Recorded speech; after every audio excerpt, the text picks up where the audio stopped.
لیکن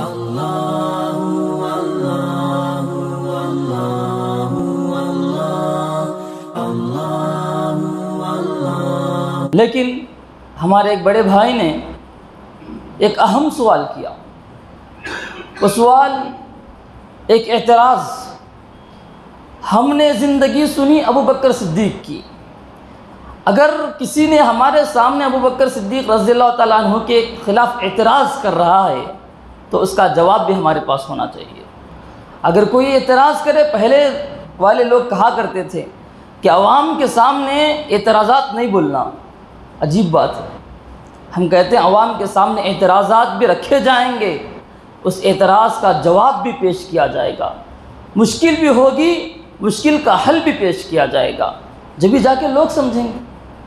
تو انشاءاللہ میں آپ لوگوں کے سامنے اس اعتراضات کے جوابات کو ایسے سمجھانے کی کوشش کروں گا، اور میں امید کرتا ہوں کہ انشاءاللہ آپ لوگ بھی ان جوابات کو سمجھیں گے، اور جو بھی مخالفت کرنے والا آپ کے سامنے اعتراض کرے گا تو انشاءاللہ آپ صحیح ڈھنگ سے اس کو سمجھائیں گے بھی اور اس کا جواب بھی دیں گے انشاءاللہ. اعتراض یہ رہا کہ حضرت ابو بکر صدیق رضی اللہ تعالیٰ عنہ کی زندگی میں جب خلیفہ بنے ابو بکر صدیق رضی اللہ تعالیٰ عنہ، تو بہت سارے لوگ کہتے ہیں کہ حضرت علی وہاں پہ موجود نہیں تھے. اکثر احادیث، بلکہ یہ کہنا بہت ہی آسان ہے، بلکہ یہ کہنا بجا ہوگا میرا، کہ جتنے بھی احادیث کے اندر یہ ذکر کیا گیا کہ حضرت علی بیعت نہیں کیے، سارے کے سارے احادیث ضعیف، کوئی بھی حدیث صحیح نہیں نکلی. صرف ایک حدیث جو صحیح ہے، اس حدیث کے الفاظ بھی یہ ہیں کہ زبیر رضی اللہ تعالیٰ عنہ اور حضرت علی رضی اللہ تعالیٰ عنہ، بقیہ وہ لوگ جو فاطمہ رضی اللہ عنہا کے گھر میں تھے، انہوں نے بیعت کرنے میں تھوڑی سی تاخیر کر دی. وجہ کیا تھی؟ سبب کیا تھا؟ لوگ سمجھتے ہیں وجہ یہ تھی کہ ناراض تھے. نہیں، وجہ اور سبب یہ تھا کہ نبی کریم صلی اللہ علیہ وسلم کی تجہیز و تکفین میں یہ لوگ لگے ہوئے تھے. اسی وجہ سے وہ لوگ بڑی تاخیر سے، یہ تاخیر بھی ایسی نہیں کہ مہینوں گزر گئے. جو روایات کے اندر لوگوں کے سامنے اعتراض پیش کیا جاتا ہے، سارے اعتراضات غلط.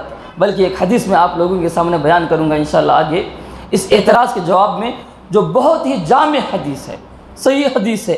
ابن کثیر نے کہا یہ حدیث صحیح حدیث ہے، اس پر اعتراض کیا ہی نہیں جا سکتا. حدیث کیا ہے؟ ابو بکر صدیق رضی اللہ تعالیٰ عنہ بیعت کے لیے جب منبر پر آ کر بیٹھ گئے، نظر دوڑائی جماعت کے اندر کہ کون ہیں کون نہیں ہیں. تو ایسے وقت میں حضرت ابو بکر صدیق نے دیکھا کہ زبیر موجود نہیں تھے. کہا زبیر کہاں ہیں؟ بلا کے لاؤ. جب زبیر کو بلا کے لایا گیا تو زبیر سے ابو بکر صدیق نے سوال کیا تھا، اے زبیر کیا چاہتے ہو؟ ہماری امت کو بانٹنا چاہتے ہو؟ زبیر نے کہا نہیں ابو بکر صدیق رضی اللہ تعالیٰ عنہ، آپ ہمارے امیر المؤمنین ہیں، ہم آپ کے ساتھ بیعت کرنے کے لیے تیار ہیں. فوراً آئے، بیعت کر لیے. اس کے بعد ابو بکر صدیق دیکھ رہے ہیں حضرت علی موجود نہیں تھے اسی مجلس کے اندر. کہا حضرت علی کہاں ہیں؟ حضرت علی کو بلایا گیا. اسی مجلس کے اندر حضرت علی آئے اور حضرت علی سے پھر وہی سوال ابو بکر صدیق نے پوچھا، کیا چاہتے ہو؟ امت کو بانٹنا چاہتے ہو؟ کہا اے امیر المؤمنین، میرا ارادہ ہرگز بھی یہ نہیں تھا، میں فوراً تمہاری بیعت کے لیے تیار ہوں. فوراً حضرت علی نے بیعت کر لی. ایک حدیث کے اندر آتا ہے جیسے ہی معلوم ہوا حضرت علی گھر کے اندر بیٹھے ہوئے تھے، مکمل جب معلوم ہوتا ہے ان کو کہ حضرت ابو بکر صدیق رضی اللہ تعالیٰ عنہ بیعت کے لیے منبر پر بیٹھے ہوئے ہیں، دوڑتے ہوئے آئے اور فوراً انہوں نے بیعت کر لی. تو یہ ساری روایات اس بات پر دلالت کرتی ہیں. یہ حدیث امام مسلم کو جب معلوم ہوا اس حدیث کے بارے میں، امام مسلم بڑے خوش ہوئے، اپنے استاد کے پاس پہنچے اس حدیث کی صحت معلوم کرنے کے لیے. استاد کون؟ ابن خزیمہ، بڑے ہی بڑے محدث. ان کے پاس پہنچے. پہنچنے کے بعد جب گفتگو ہو رہی تھی تو ابن خزیمہ نے اس حدیث کو لکھا اور امام مسلم کو دیا.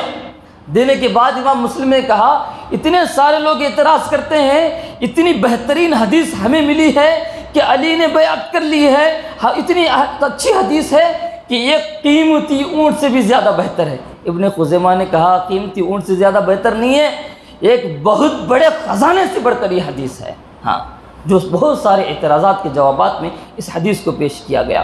ایک اور چیز کہا یہ جاتا ہے کہ ابو بکر صدیق رضی اللہ تعالیٰ عنہ نے جب خلافت کو سنبھالا تو سب سے پہلا کام کیا حدیث رسول کی اتباع کی انہوں نے. نبی کریم صلی اللہ علیہ وسلم کی پیروی کی انہوں نے۔ کیسے پیروی کی؟ نبی کریم صلی اللہ علیہ وسلم کے انتقال سے 2 دن پہلے نبی کریم صلی اللہ علیہ وسلم نے ایک لشکر کو تیار کیا شام کی طرف بھیجنے کے لیے۔ وہ لشکر جیسے ہی نبی کریم صلی اللہ علیہ وسلم کی وفات ہوئی سننے تو واپس آ جاتے وہ لوگ۔ ابو بکر صدیق ابھی وفات رسول کے 3 دن ہوئے، ابو بکر صدیق اعلان کرتے ہیں کہ سارے کے سارے وہ لوگ جو اسامہ بن زید کے لشکر میں شریک تھے، سارے کے سارے لوگ جمع ہو جاؤ۔ سارے کے سارے لوگ جمع ہو گئے۔ اکیلے تنہا ابو بکر صدیق تھے، ایک طرف پوری صحابہ کی جماعت تھی۔ حضرت عمر فاروق رضی اللہ تعالیٰ عنہ آئے، کہنے لگے اے ابو بکر چاہتے کیا ہو؟ ابو بکر نے کہا چاہتا یہ ہوں کہ میرے نبی نے جس کام کو شروع کیا تھا اس کام کی تکمیل میں چاہتا ہوں، اس کام میں رکاوٹ بننا نہیں چاہتا۔ عمر نے کہا، سمجھانے کی کوشش کی۔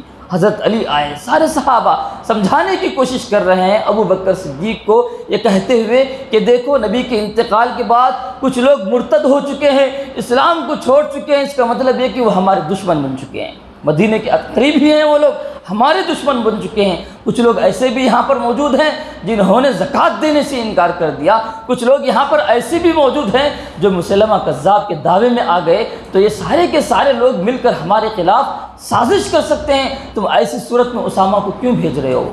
کہا نہیں، میں اکیلا بھی ہو جاؤں، پورے مدینے کے اندر میں اکیلا رہ جاؤں، مدینے پہ حملہ ہو جائے، یہ مجھے پسند ہے، لیکن اللہ کے نبی نے جس لشکر کو روانہ کرنے کے لیے تیار کیا تھا اس لشکر کو روکنا مجھے گوارا نہیں ہے۔ تیار کر دیا لشکر کو بھیجا۔ یہاں تک کہ احادیث کے اندر آتا ہے، پورا لمبا واقعہ ہے، اس کو اختصار کے ساتھ میں پیش کرنا چاہتا ہوں کہ کریم صلی اللہ علیہ وسلم نے معاذ بن جبل کو یمن کی طرف بھیجا تھا، تو معاذ بن جبل سواری پر تھے اور نبی کریم صلی اللہ علیہ وسلم نیچے پیدل سواری کے ساتھ چلتے ہوئے گئے تھے۔ یہاں پر بھی ویسے ہی ابو بکر نے پیروی کی، اسامہ بن زید کو سواری پہ بٹھایا اور اسامہ بن زید کی سواری کے ساتھ ابو بکر صدیق چلتے ہوئے جا رہے ہیں۔ جانے کے بعد اس واقعے کے اندر ایک عظیم چیز یہ ہوئی کہ اسامہ بن زید سے حضرت ابو بکر خلیفہ اول سوال کرتے ہیں کہ اے اسامہ تمہاری فوج میں حضرت عمر موجود ہیں، میں چاہتا ہوں کہ تم حضرت عمر کو میرے ساتھ رکھ دو تاکہ مدینے کے جو کام ہیں میں ان کو ساتھ میں لے کر کروں۔ کون پوچھ رہے ہیں؟ خلیفہ اول۔ تو یہ سارے واقعات ہم نے سنے۔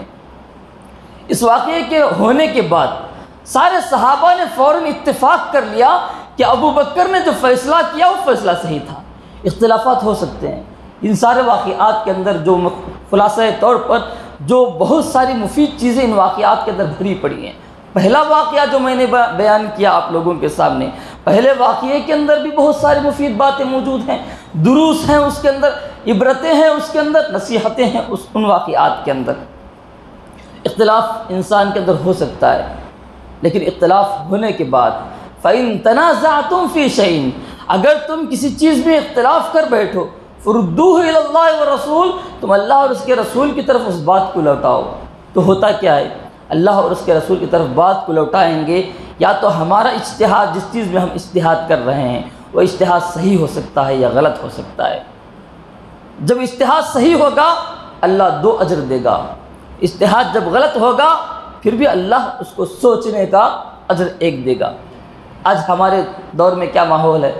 فتویٰ کوئی دے رہے ہیں، اگر ہماری رائے کے خلاف فتویٰ دے دیے دشمن بن گیا وہ میرا، ونعوذ باللہ من ذالک۔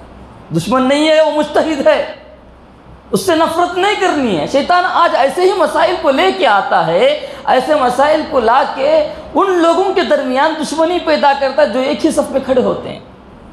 آج ہم ایک ہی صف پہ کھڑے ہوتے ہیں، معمولی سی معمولی چیزیں، کوئی ایک عادت میرے اندر خراب ہوتی ہے، شیطان اس عادت کو تمہاری نگاہوں میں ڈالتا ہے، تم اس ایک عادت کی وجہ سے اس سے نفرت کرنے لگو گے۔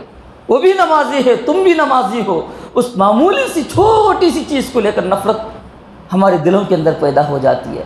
لیکن وہی ہمارے اختلاف ہو سکتا ہے، تنازع ہو سکتا ہے، لیکن اختلاف کے حل ہونے کے بعد ہمارے دلوں میں محبت کا قائم ہونا ضروری ہے۔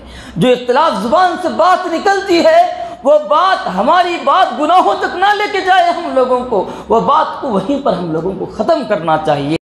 جو دشمنی شروع ہو جاتی ہے اس دشمنی کو جنگ و جدال تک لے کے نہیں جانا ہے، اس دشمنی کو وہیں پہ ختم کرنا، یہ ہمارے صحابہ نے ہمیں سکھایا ہے۔